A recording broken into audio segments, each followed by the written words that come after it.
Lot's wife is usually remembered as the woman who died because she looked over her shoulder. But that explanation has a problem. Lot hesitated too. Genesis says Lot hesitated, and the messengers had to seize him, his wife, and their daughters by the hand and lead them out of Sodom. The rescue did not begin with Lot confidently running away.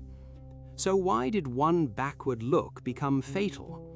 The text gives only a few details.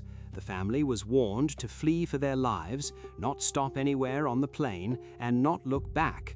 Lot's wife looked back, and she became a pillar of salt. Genesis never names her. It never tells us what she saw, what she felt, or why she turned. That silence leaves two very different possibilities.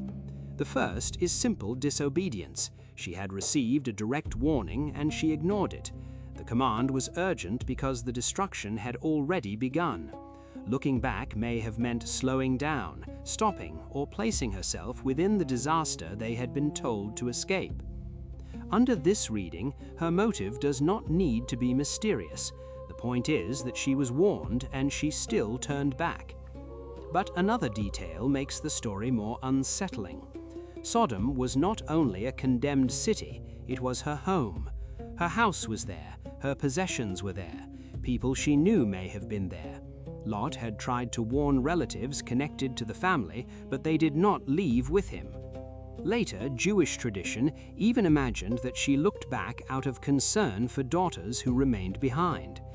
That tradition is not part of Genesis, and it cannot tell us what she truly thought.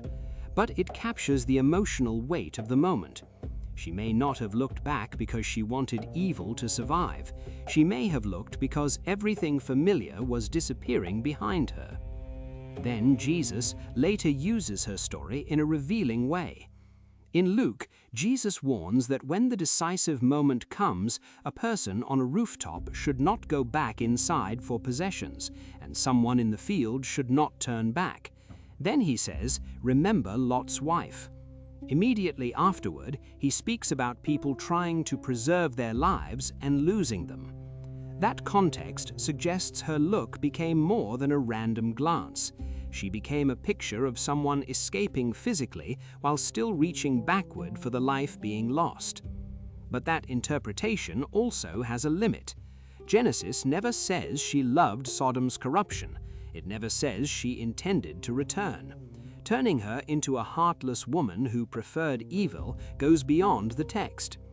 Grief, fear, shock, curiosity, attachment, and disobedience could all produce the same movement. What is certain is simpler. She was given a way out. She was told not to turn back, and at the moment when escape required complete forward movement, she remained divided between the road ahead and the world behind her. That may explain why Jesus did not say, "Remember Sodom." He said, "Remember Lot's wife." Sodom was destroyed because of what it had become. Lot's wife became the warning about what can happen when a person leaves danger but cannot release it. Perhaps the fatal problem was not that her eyes briefly saw the city. Perhaps it was that when everything depended on moving forward, part of her still belonged to what was behind her.